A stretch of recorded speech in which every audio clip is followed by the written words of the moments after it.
না, মেয়েরা তাদের পুরুষদের মতো শরীরে যে দুর্গন্ধ আছে এই দুর্গন্ধ দূরের জন্য স্বাভাবিক যে প্রসাধনী আছে সেগুলো বাসার মধ্যে তারা ব্যবহার করতে পারবেন।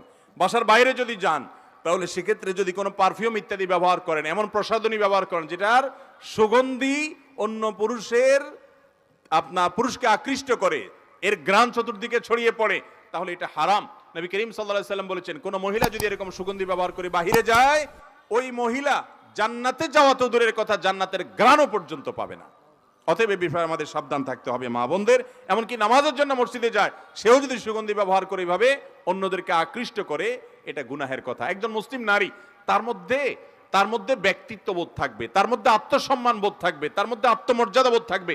আমাকে নিয়ে অন্য পুরুষরা বাজে চিন্তা করবে, মনে মনে আমাকে রেপ করবে, আমাকে নিয়ে সে কল্পনার জগতে অপকর্মে লিপ্ত হবে, এটা কোনো মুসলমান নারী করতে দিতে পারে, এটা কোনো সম্ভ্রান্ত নারী করতে দিতে পারে না। আপনি সেজেগুজে বের হলেন, পারফিউম লাগিয়ে বের হলেন, আপনার সুগন্ধি বিভিন্ন মানুষের নাকে গেল, আপনার সৌন্দর্য বিভিন্ন পুরুষ অবলোকন করলো, আপনাকে নিয়ে বাজে কল্পনা জল্পনা করবে, এটাই স্বাভাবিক, এটাই নেচার।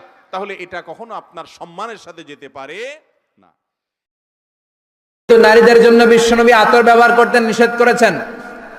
বিশ্বনবী বলেছেন, আইয়ুমা ইমরাআতিন ইস্তাআতরাত, আতর মেখে কোন নারী পুরুষের দৃষ্টি আকর্ষণের জন্য যদি রাস্তা দিয়ে বেরোয়, যতগুলো পুরুষ তার দিকে তাকাবে তাদের সাথে জিনা করার গুনাহ ওই মহিলার আমলনামায় লেখা হয়ে যাবে। আমার বোনেরা, আমার মায়েরা, যাদের কানে আমার মাইকের আওয়াজ যাচ্ছে, খবরদার ঝাঁঝালো পারফিউম মেখে ঘর থেকে বেরোবেন না। আপনি পারফিউম দিতে চান, রাতের বেলা বেডরুমে স্বামীর কাছে যাওয়ার আগে পারফিউম মেখে যান। অথবা ডিওডোরেন্ট যদি মাখতে চান, আপনার আর্ম পিটে এটা একেবারে জামার ভেতরে মাখবেন, যাতে বোরকার বাইরে এই গন্ধ না ছড়ায়। যতগুলো মানুষ গন্ধ পাবে তাদের সাথে জিনার গুনাহ আপনার হয়ে যাবে। খবরদার, নিজেকে সেভ করেন। এই হেজাব আপনার অহংকার, হেজাব আপনার আভিজাত্যের প্রতীক, এই হেজাব আপনার অধিকার। চিল্লায় বলেন ঠিক কিনা? আল মারআতুল মুস্তাতিরা বা মুস্তাতরা, যেই নারী সুগন্ধি মাখে, কি মাখে? সুগন্ধি ব্যবহার করে। হাদিসের মধ্যে নবী বলেন, আইয়ুমা ইমরাতিন ইস্তাতারাত, যেই নারী সুগন্ধি লাগায়, সুম্মা খরাজাত আলা কওমিনের পর পুরুষদের সামনে দিয়ে যায়, নিয়ত লিয়াজিদু মিন রিহিহা, পুরুষরা যেন আমার শরীরের ঘ্রাণ পায়, সুগন্ধির ঘ্রাণ পায়, এটা হলো তার নিয়ত। আল্লাহর নবী বলেন, এই যে নারীটা এমন কর্ম করলা, ফাহিয়া জানিয়া, জিনাকারিনী নারী। তুমি বলেন নাউজুবিল্লাহ, তুমি জিনাকারিনী, তুমি ব্যভিচারিণী নারী। নবী বলেন, কুল্লু আইনিন জানিয়া, প্রত্যেক চোখ ব্যভিচার করে, প্রত্যেক চক্ষু ব্যভিচার করে, প্রত্যেক চোখ ব্যভিচার করে। কয় কেমন? কয় যেই চোখ বেগানা নারীর দিকে তাকায়, এই চোখটাই ব্যভিচার করে। এবার নবী বলেন, ওয়াল মারআতু ইযা ইস্তাতারাত ফাহিয়া কাযা ওয়া কাযা, ইয়ানি জানিয়া, কোন নারী যদি শরীরে সুগন্ধি মাইখা রাস্তায় বের হয়, এই নারীটা এমন তেমন, লাস্টে কয় এই নারীটা ব্যভিচারিণী, এই নারীর ঠিকানা জাহান্নাম। বলেন নাউজুবিল্লাহ।